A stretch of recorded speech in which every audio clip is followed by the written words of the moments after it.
નમસ્તે, diabetes pay ચર્ચા talk શોમાં આપ સૌનું સ્વાગત છે. હું છું પંકજ શર્મા અને આજના શોમાં તમારું સ્વાગત કરું છું.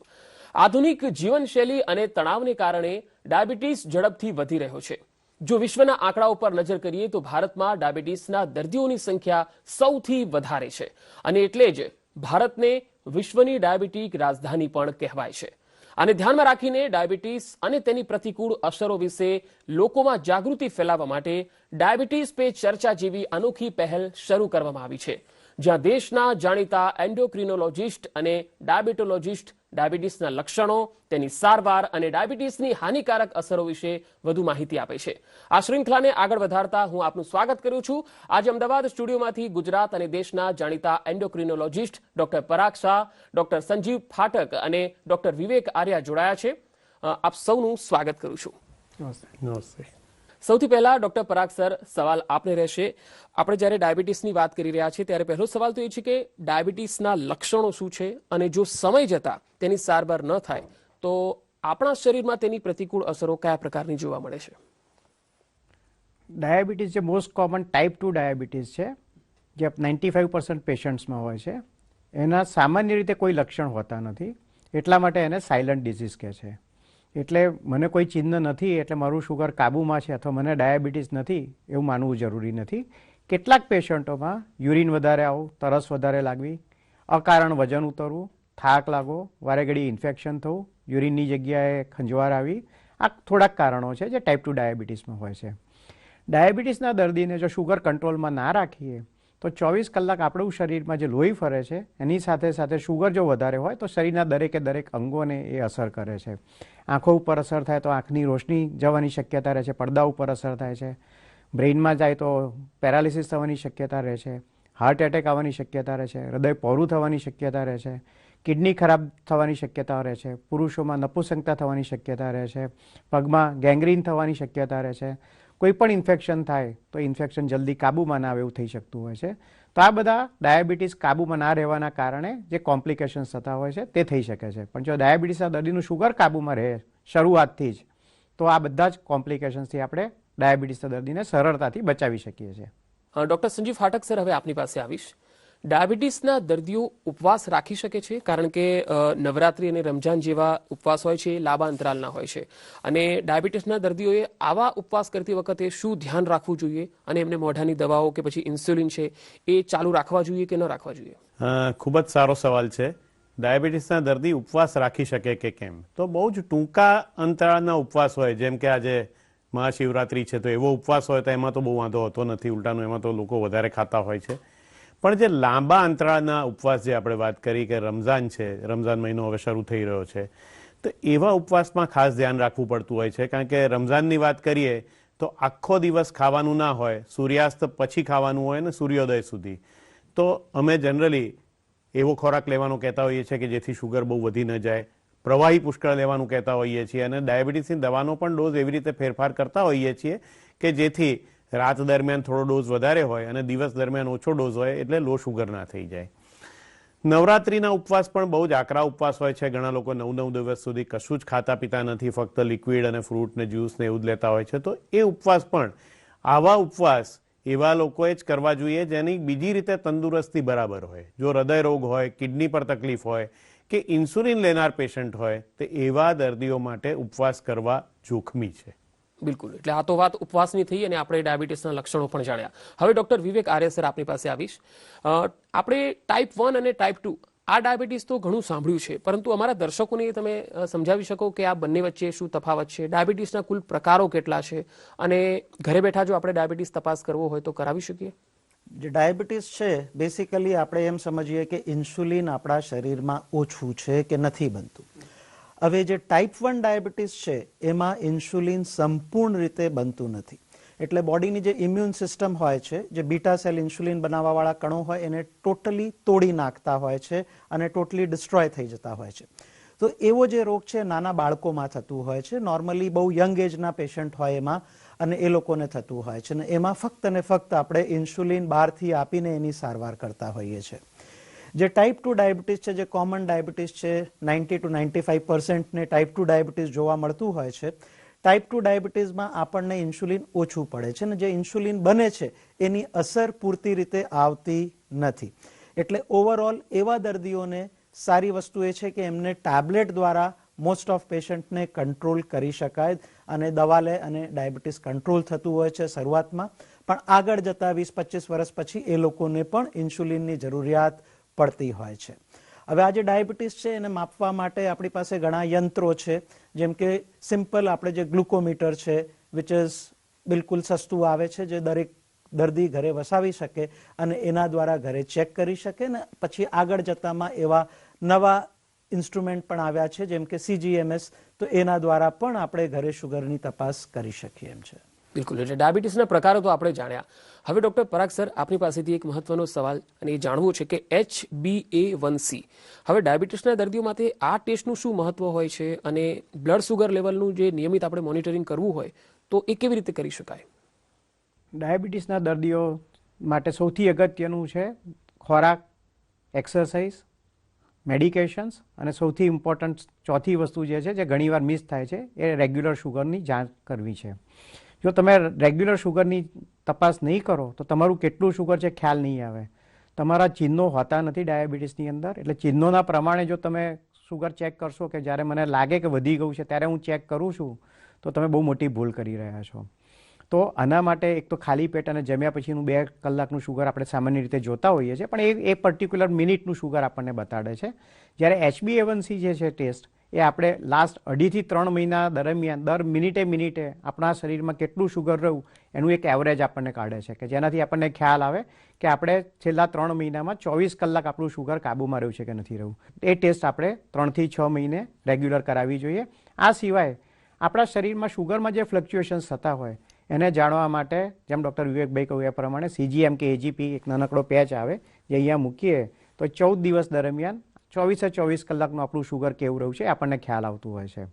અને જેટલું આપણું શુગર નોર્મલ વેલ્યુઝની અંદર રહે, એટલે કે ખાલી પેટનું શુગર આપણે જનરલી 120થી ઓછું રાખવા માગતા હોઈએ છીએ અને જમ્યા પછીનું 160-70થી ઓછું રાખવા માગતા હોઈએ છીએ. બહુ નીચેનું શુગર કે 70 બિલો અથવા તો ઉપરનું શુગર બંને લાંબા ગાળે શરીરની અંદર કોમ્પ્લિકેશન્સ કરે છે. તો રેગ્યુલર મોનિટરિંગ એ સૌથી ઇમ્પોર્ટન્ટ આસ્પેક્ટ છે ડાયાબિટીસની મેનેજમેન્ટનો, જે ઘણી વખત લોકો 6 મહિના વર્ષ સુધી ચેક નથી કરતા. એટલે ડાયાબિટીસના જેટલા દર્દી રેગ્યુલર મોનિટર કરતા હોય તેમની શક્યતા વધારે છે કે એમનું શુગર કાબૂમાં રહેશે, કારણ કે તમે એલર્ટ રહેશો દવામાં, ડાયટમાં, એક્સરસાઇઝમાં, અને અમે પણ તરત જ એના ઉપર એક્શન લઈ શકીએ છીએ. બિલકુલ, એટલે એ ખૂબ જરૂરી છે કે જેને ડાયાબિટીસ છે તો તે પોતાના બ્લડ સુગરનું નિયમિત મોનિટરિંગ કરે અને ટેસ્ટ કરાવે.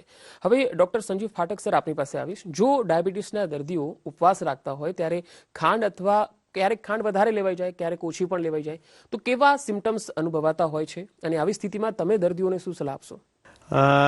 પહેલા તો હું લો શુગર એટલે ખાંડ ઓછી થઈ જાય એની વાત કરીશ, કારણ કે એક મેડિકલ ઇમરજન્સી છે અને એની જાણ દર્દીને અને દર્દીના બધા જ સગાને તેમજ મિત્રોને પણ હોવી જોઈએ. હું તો એમ કહીશ કે ઇવન ઓફિસના સ્ટાફને પણ, તમારા સ્ટાફમાં કોઈને ડાયાબિટીસ હોય અને એને લો શુગર થઈ જાય એટલે હાઇપોગ્લાયસીમિયા થઈ જાય તો શું લક્ષણો હોય એ ધ્યાનમાં રાખવું ખૂબ જરૂરી છે.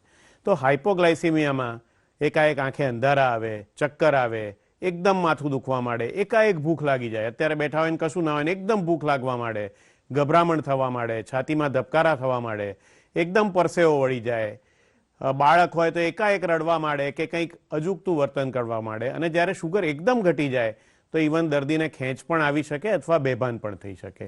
તો આ લક્ષણો હાઇપોગ્લાયસીમિયાના છે, જેમાં તાત્કાલિક દર્દીને કંઈક ગળપણ આપી દેવું પડે, કંઈક શરબત કે એવું પીવડાવી દેવું પડે અને પછી કંઈક ગળ્યો નાસ્તો કરાવી દેવો પડે. હાઇપરગ્લાયસીમિયા એટલે શુગર વધી જાય તો જનરલી 200, 250, 300 સુધી તો કોઈ લક્ષણો હોતા નથી. એનાથી વધી જાય તો મોઢું સુકાય, તરસ લાગે, વારે વારે પેશાબ જવું પડે, પરાગભાઈએ કીધું એમ કે એવા બધા લક્ષણો આવી શકે.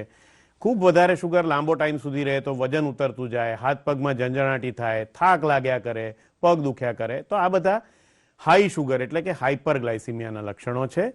તમારે તપાસ કરી લેવી જોઈએ ગ્લુકોમીટર દ્વારા તાત્કાલિક કે હાઈ છે કે હાઇપો છે. બિલકુલ, એટલે ઉપવાસ પણ કરતા હોય તો ડાયાબિટીસ વધે છે કે ઘટે છે એ ખાસ જાણ રાખવી જરૂરી છે. ડોક્ટર વિવેક સર, હવે આપની પાસે આવીશ. શું એ સાચું છે કે ડાયાબિટીસના જે દર્દીઓ છે એમને શરદી અથવા અન્ય રોગ છે એ થવાની સંભાવના વધારે હોય છે? જેમ કે આપણે વાત કરી શરદી, બેસિકલી આપણે એમને આમ સમજીએ કે એને આપણે મેડિકલ ભાષામાં સિઝનલ ઇન્ફ્લુએન્ઝા કહી શકીએ, જે ફ્લૂ કહીએ એ બીમારી કહી શકીએ, એટલે એક જાતનું એ વાયરલ ઇન્ફેક્શન હોય. હવે જે ડાયાબિટીક પેશન્ટો છે જેમને ડાયાબિટીસ કાબૂમાં નથી રહેતું, તો એ લોકોની રોગ સામે લડવાની શક્તિ ઘણી ઘટી જતી હોય છે, એટલે એમને બધી જાતના infection, it may be viral, જેમ કે ઇન્ફ્લુએન્ઝા છે વાયરલ છે, કે એની સામે બીજા કોઈ બેક્ટેરિયલ ઇન્ફેક્શન હોય, એ બધા ઇન્ફેક્શનોની સંભાવના ખાસી વધી જાય છે, જે નોર્મલ પેશન્ટોમાં ના થાય. જેમ કે નિમોનિયાની શક્યતા ડાયાબિટીક પેશન્ટમાં વધારે હોય, ટ્યુબરક્લોસિસ, ફેફસામાં ટીબીનો પ્રોબ્લેમ વધારે થઈ શકે ડાયાબિટીકના દર્દીઓને. એટલે જે લડવાની શક્તિ ઓછી થાય એના કારણે આ વસ્તુ થતી હોય છે. ને આપણે જે 2 વર્ષ પહેલા જોયું કે કોવિડમાં પણ જે લોકોને ડાયાબિટીસ હતું એ લોકોને કોવિડ થવાની શક્યતા વધારે હતી. બીજી વસ્તુ જે આમાં જોવામાં આવે છે કે આ લોકોને જ્યારે આવા ઇન્ફેક્શન થાય તો એના કોમ્પ્લિકેશન પણ વધારે થતા હોય છે. કેમ કે સિમ્પલ એમને ફ્લૂ થયું હોય પણ એના કારણે એમને કોમ્પ્લિકેશનમાં તબદીલ થઈને એમને કદાચ હોસ્પિટલમાં પણ એડમિટ કરવું પડે, અને જરૂર પડે તો એમને બાટલા ચડાવવા પડે, આઈવી એન્ટીબાયોટિક ને આ તે બધી પણ આપવાની શક્યતા વધી જતી હોય છે. એટલે ટૂંકમાં આવા દર્દીઓને સજેસ્ટ કરવામાં આવે છે કે જેને ડાયાબિટીસ છે એમને દર વર્ષે ઇન્ફ્લુએન્ઝા વેક્સિન સાથે નિમોકોકલ વેક્સિન, જે ઉંમરવાળા હોય એ લોકોને લઈને આ બધા રોગથી એ લોકો બચી શકે. અને જે આપણે એમ વિચારીએ કે ફક્ત બાળકોને આપણે વેક્સિન આપીએ, પણ મોટાને પણ, પ્લસ જેને ડાયાબિટીસ હોય, ઉંમર વધારે હોય, એમને ઇન્ફ્લુએન્ઝા વેક્સિન પ્લસ નિમોકોકલ વેક્સિન પણ લેવી જોઈએ. ડોક્ટર પરાગ સર, હવે આપને એક મહત્વનો સવાલ પૂછવા માંગીશ. મારા ખ્યાલથી મોટાભાગના દર્દીઓનો આ એક કોમન સવાલ છે કે ડાયાબિટીસના દર્દીઓ જે છે એ ડાયાબિટીસને કાબૂમાં કેવી રીતે રાખી શકે, શું કરવું જોઈએ એના માટે? અને બીજી વાત કે શું એ સાચું છે કે ડાયાબિટીસ રિવર્સલ શક્ય છે? ડાયાબિટીસના દર્દીઓને શુગર કાબૂમાં રાખવા માટે જેમ કારની અંદર 4 પૈડા હોય છે, એવી રીતે 4 વસ્તુ સૌથી અગત્યની છે. યોગ્ય આહાર, રેગ્યુલર એક્સરસાઇઝ કરીને વજનને મેન્ટેન રાખો, રેગ્યુલર મેડિકેશન્સ કે ઇન્સ્યુલિન ડૉક્ટરની સલાહ પ્રમાણે લો, અને ચોથું મેં કહ્યું એ પ્રમાણે રેગ્યુલર શુગરનું મોનિટરિંગ અને રેગ્યુલર ડૉક્ટરનું કન્સલ્ટેશન. જેમ કોઈ પણ મોંઘામાં મોંઘી કાર પણ જો એક પૈડું બરાબર ના હોય તો એ કાર ચાલતી નથી. એમાં 4 વસ્તુ જો બરાબર હોય તો અત્યારે એટલી સરસ દવાઓ આવે છે કે ડાયાબિટીસના દર્દીનું શુગર કાબૂમાં રાખવું એ સરળ બનતું જાય છે અમારા માટે. ઘણા લોકોને ડર હોય છે કે ડાયાબિટીસની દવાઓ લાંબો સમય લેવાથી હૃદય ઉપર, કિડની ઉપર અસર થાય છે, એટલે લોકો ડરના માર્યા ડાયાબિટીસની દવાઓ લેતા નથી. અત્યારે મેડિકલ સાયન્સે એવી દવાઓ શોધી છે કે જે ડાયાબિટીસ સિવાયના દર્દીને જો કોઈ બીજા કારણસર હૃદય અથવા કિડની ખરાબ થઈ ગઈ હોય તો એ ડાયાબિટીસની દવા એ લોકોને આપીએ છીએ કે જેનાથી આગળ કિડની કે હૃદયને બગડતું બચાવી શકીએ છીએ. બીજો પ્રશ્ન આવ્યો કે ડાયાબિટીસને રિવર્સ કરી શકીએ કે નથી કરી શકતા. પહેલાં રિવર્સલની વ્યાખ્યા સમજીએ. રિવર્સલની વ્યાખ્યા એ છે કે તમારી લાઇફસ્ટાઇલ તમે ઇમ્પ્રૂવ કરો અને એના કારણે તમારે દવાની જરૂરિયાત બંધ થઈ જાય. આ એક બહુ જ હાઈપ વસ્તુ છે. લોકોને બહુ જ ઈચ્છા છે કે ભાઈ 10 વર્ષ પછી બી મારો ડાયાબિટીસ રિવર્સ થઈ જાય. સામાન્ય રીતે જો દર્દીનું વજન ખૂબ જ વધારે હોય અને ડાયાબિટીસ 5 વર્ષથી ઓછો હોય અને એકાદ ટેબ્લેટથી શુગર કંટ્રોલ થતું હોય તો એ લોકો સારી લાઇફસ્ટાઇલ મેન્ટેન કરે, વજન ઉતારે, રેગ્યુલર એક્સરસાઇઝ કરે તો ડૉક્ટરના સુપરવિઝનની અંદર ધીરે કરીને ડાયાબિટીસની દવાઓ ઓછી થઈ અને એને રિવર્સ અથવા તો રેમિશન કરી શકીએ છીએ. પણ આ દર્દીઓ ખાસ ધ્યાન રાખવાનું કે 3 મહિના, 6 મહિના, વર્ષ તમારું શુગર કાબૂમાં રાખ્યું અને તમને દવાની જરૂર ના પડી, પણ પૂરેપૂરી શક્યતા છે કે જેવી તમારી લાઇફસ્ટાઇલ બગડશે અથવા તો વજન વધશે તો ડાયાબિટીસ આવવાની શક્યતા ખૂબ જ વધી જાય છે. અને અત્યારે એવી સરસ દવાઓ આવે છે કે જે તમારા પેન્ક્રિયાસને પ્રોટેક્ટ કરે છે. તમે એવું રિકમેન્ડ કરતા છે એકાદ ટેબ્લેટ લેવાથી જો તમારું ડાયાબિટીસ આગળ વધતો રોકી શકીએ તો ડાયાબિટીસના કોમ્પ્લિકેશનથી બચી શકીએ. તો ડાયાબિટીસની દવાઓના ડરના કારણે કોઈ બીજા ડૉક્ટર સિવાયના લોકોની સલાહ પ્રમાણે તમે રિવર્સલનો પ્રોગ્રામ કરશો તો શોર્ટ ટર્મ તો તમને જ ફાયદો થશે, પણ લોંગ ટર્મમાં તમને એ ફાયદો કન્ટિન્યુઅસલી મેન્ટેન નહીં થઈ શકે. બિલકુલ, એટલે આ એક સાચી ટિપ્સ ગણી શકાય કે જે દરેક દર્શકોએ ખાસ ધ્યાનમાં રાખવી જોઈએ. ડૉક્ટર સંજીવ ફાટક સર, આપની પાસેથી જાણવું છે કે શું ડાયાબિટીસની સારવાર અથવા એના મેનેજમેન્ટમાં આપણા દેશમાં કોઈ નવા ડેવલપમેન્ટ્સ આવ્યા છે એની સારવારમાં? અને ખાસ તો ડાયાબિટીસના જે દર્દીઓ છે એમણે આહાર વિહારમાં શું ધ્યાન રાખવું, લાઇફસ્ટાઇલની અંદર શું ફેરફાર કરવું, દર્શકોને જરા એની માહિતી આપશો. નવા વ્યવસ્થાપનની વાત કરીએ તો મોનિટરિંગ માટે જેમ વિવેકભાઈએ કીધું એમ આજકાલ આ પેચીસ મળે છે જેની અંદર 14 દિવસ સુધી કન્ટિન્યુઅસ દર 15 મિનિટે શુગર ચેક થયા કરે છે. થોડુંક મોંઘું છે પણ બહુ જ કામની વસ્તુ છે, ખાસ કરીને જે દર્દીઓ ઇન્સ્યુલિન લેતા હોય એના માટે. સારવારમાં ઘણી બધી નવી દવાઓ આવી છે. પરાગભાઈએ વાત કરી એમ એ દવાઓ ફક્ત ડાયાબિટીસ કંટ્રોલ નહીં પણ કિડની અને હૃદય રોગ રોકવામાં પણ કામ કરે છે, તેમજ વજન પણ ઉતારે છે. બહુ જ ઇફેક્ટિવ પણ છે અને પ્રમાણમાં સેફ પણ છે. માઇનોર સાઇડ ઇફેક્ટ હોય છે જે અમે ચાલુ કરતા પહેલા દર્દીને કહેતા જોઈએ છીએ. અને બીજી ઘણી નવી દવાઓ, નવા ઇન્સ્યુલિન પણ આવી રહ્યા છે. એટલે ડાયાબિટીસની સારવારમાં ઘણા બધા નવા સંશોધન થઈ રહ્યા છે જે ઘણા ઇફેક્ટિવ અને સેફ છે. પણ અત્યારે ઇન્ટરનેટ પર તમે જોશો તો નવા એમાં સૌથી ઇમ્પોર્ટન્ટ પરાગભાઈએ કીધું એમ ડાયાબિટીસ રિવર્સલ વિશે બહુ જ વાતો ચાલી છે અને એ ખરેખર એક હાઇપ છે. ટોટલ રિવર્સલ ભાગ્યે જ શક્ય છે.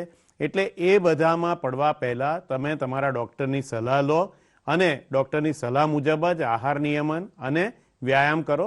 દવાઓ જાતે બંધ ન કરી દો. ક્યારેક કોઈ કેસમાં બંધ દવા થઈ શકે.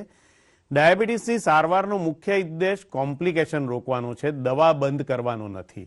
દવાઓ તમને નુકસાન નથી કરવાની, ફાયદો કરવાની છે. તેથી દવા બંધ કરવાની ભૂલ ડૉક્ટરને પૂછ્યા વગર કરશો નહીં. ડોક્ટર વિવેક આર્ય સર, હવે આહાર વિહારને લઈને મારે આપની પાસેથી જાણવું છે. ડાયાબિટીસ હોવાના કારણે આહાર પર ઘણા નિયંત્રણો આવી જાય છે. ખાસ કરીને સુગર તો એકમાત્ર નથી, એના સિવાય પણ ઘણા બધા આહાર ન લેવા જોઈએ એવી પણ સલાહ અપાતી હોય છે, જે ખાસ કરીને ઉપવાસ દરમિયાન સમસ્યા બનતી હોય છે. તો ડાયાબિટીસના દર્દીઓને આહાર વિશે તમારી સલાહ શું રહેશે જે તેમણે રોજિંદા જીવનમાં અનુસરવા જોઈએ? અને ખાસ તો શું નવરાત્રિની જેમ ઉપવાસ દરમિયાન પણ એનું પાલન કરવું જોઈએ, અથવા તો રમજાન હોય તો શું એમાં એનું પાલન કરવું જોઈએ? શું ડાયાબિટીસના દર્દીઓ માટે કોઈ આહાર ગાઈડલાઈન આપ આપી શકો? હવે જેમ કે વાત કરી કે જે ગાડીના 4 પૈડાઓમાંથી એક સૌથી ઇમ્પોર્ટન્ટ પૈડો એનો જે છે એ ડાયટનો છે. હવે આ વસ્તુ કેવી છે કે દરરોજ પેશન્ટ ખાવાનો જ છે. ઉપવાસ હોય તો તમે ઓછું ખાશો કે એક ટાઈમ ખાશો કે 2 ટાઈમ ખાશો, પણ ખોરાક તો તમે લેવાના જ છો. ખોરાકને મુખ્ય રીતે આપણે 3 વસ્તુમાં ડિવાઈડ કરીએ છીએ: પ્રોટીન, ફેટ અને કાર્બોહાઈડ્રેટ. અને એમાં આપણે કાર્બોહાઈડ્રેટનું જે કન્ટેન્ટ છે એ 50 થી 55% જેટલું રાખીએ, પ્રોટીન છે 20 થી 25% જેવું રાખીએ, અને બીજા 20 થી 25% આપણે ફેટનું કન્ટેન્ટ રાખીએ. એ બહુ જ જરૂરી છે કે આ રીતે એક બેલેન્સ્ડ ડાયટ પેશન્ટને જાય. ફેટમાં જુદી જુદી જાતના ફેટ્સ આવે. એમાં આપણે મૂફા ને પૂફા, મોનો અનસેચ્યુરેટેડ ને પોલી અનસેચ્યુરેટેડ ફેટી એસિડવાળા જે ઓઇલ છે એનું વપરાશ કરીએ. કાર્બોહાઈડ્રેટમાં આપણે કોમ્પ્લેક્સ કાર્બોહાઈડ્રેટનો યુઝ કરીએ, રાધર દેન આપણે જે મોનોસેકરાઇડ છે એ બધા વાપરતા ઓછા થઈએ. એટલે એક આમ જોવા જઈએ તો પેશન્ટને આપણે જે કહેતા હોઈએ કે શુગર તમારે સંપૂર્ણ રીતે બંધ કરવી જોઈએ. કોઈને બહુ જરૂર હોય તો એ બીજી આર્ટિફિશિયલ સ્વીટનર લઈ શકે, ચામાં કે એમાં નાખવી હોય તો. એના સિવાય જે ફૂડમાં વધારે શુગર હોય કે જેની ગ્લાયસેમિક ઇન્ડેક્સ વધારે હોય એવા ફૂડ આપણે ખાસ કરીને અવોઇડ કરવા જોઈએ. જેમ કે ફ્રૂટ્સમાં આપણે કહીએ કે કેળા, કેરી, ચીકુ, દ્રાક્ષ એવા ફ્રૂટ ના લેવા, કેમ કે એનાથી શુગર વધી શકે. બીજા આઇટમ જેમ છે કે ભાત છે, બટેટા છે, ઓછા પ્રમાણમાં લેવા, કેમ કે એમાં થોડાક ઓલિગો મોનોસેકરાઇડ્સ હોય તો એનાથી શુગર તાત્કાલિક વધી શકે. તો એ બધા આપણે અવોઇડ કરવા જોઈએ. આ જ વસ્તુ છે કે આપણે ઉપવાસ રાખતા હોઈએ તો ઉપવાસમાં એવા બધા આઇટમ આવે છે જેમને ગ્લાયસેમિક ઇન્ડેક્સ ઓછી છે પણ ગ્લાયસેમિક લોડ વધારે હોય, તો એવા પણ ફૂડને આપણે એક લિમિટમાં લેવું. જેમ કે વાત કરીએ કે રમઝાનમાં તો મોટા ભાગે ઇફતાર સમયે લોકો ખજૂરથી ચાલુ કરતા હોય છે, તો એમાં 1 કે 2 ખજૂર સેફલી લઈ શકાય. પણ જે વધારે પ્રમાણમાં લેતા હોય તો એ ચોક્કસથી નુકસાન કરી શકે, કેમ કે ખજૂરનું ગ્લાયસેમિક લોડ ખાસું વધારે છે. એ જ રીતે જ્યાં જ્યાં આપણે આવું હોય કે આપણે નવરાત્રિ કરી રહ્યા છે તો એમાં આપણે 1 ટાઈમ કે 2 ટાઈમ ખાઈ રહ્યા છે કે બીજી કંઈ ફરાળી વસ્તુ ખાઈ રહ્યા છે, આવી જે ફરાળી વસ્તુ છે એમાં ખાસ કરીને ગ્લાયસેમિક લોડ ખાસું એવું વધારે હોય છે. તો અલ્ટિમેટલી આપણને જે શરીરમાં કેલરીઝ જઈ રહી છે એ ખાસી વધી જતી હોય છે. જે લોકો વિચારે કે ભૂખ્યા રહેવાથી એમને વજન ઘટે છે, તો ઘણા લોકોનું તો ઉપવાસ પછી વજન વધી પણ જતું હોય છે, કેમ કે એવા બધા આઇટમ વધારે પ્રમાણમાં ખાધેલા હોય એટલા માટે. એટલે ડાયટને એક વિશેષ ધ્યાન આપવું, સમજવું.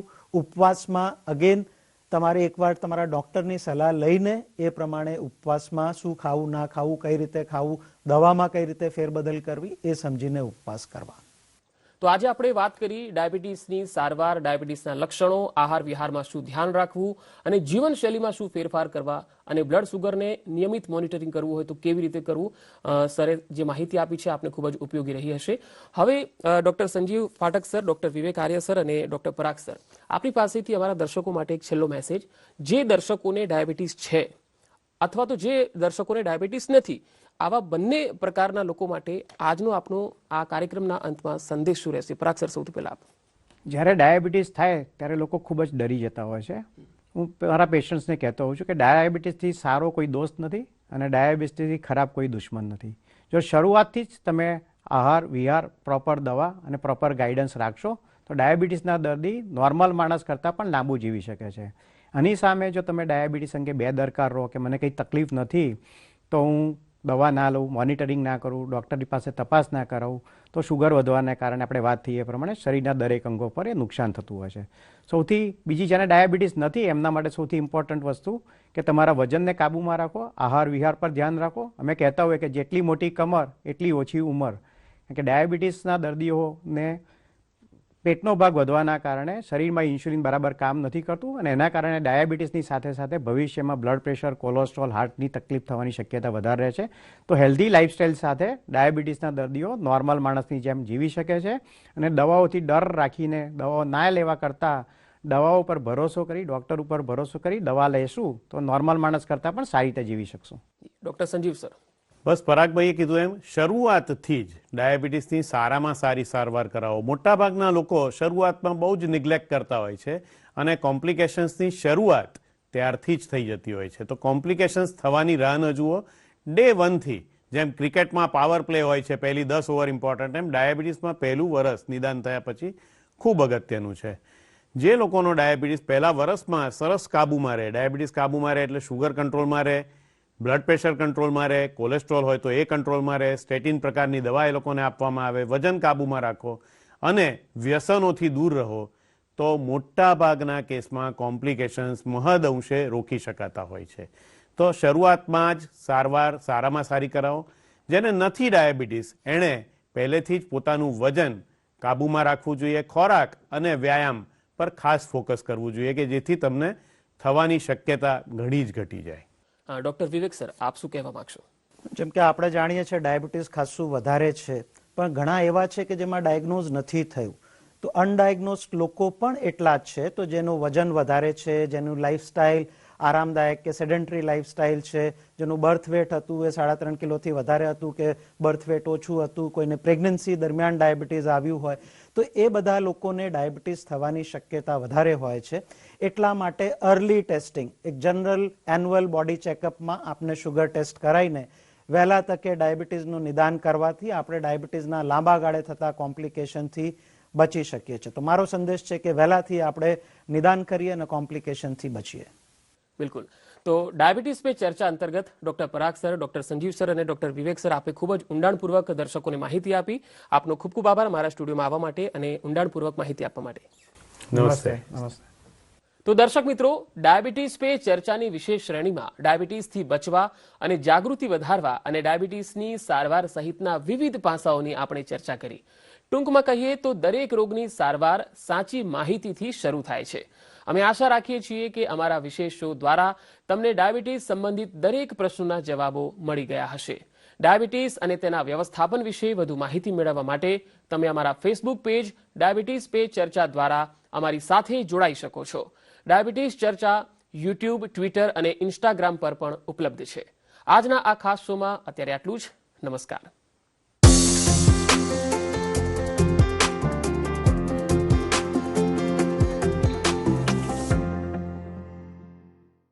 जंगली पोकर पे खेलते हैं अपने टाइप के लोग, वो जो किताबें नहीं चेहरे पढ़ते हैं, वो जानते हैं कब करना है होल्ड और कब फोल्ड, वो जिनके सामने ब्लफ करना है टफ.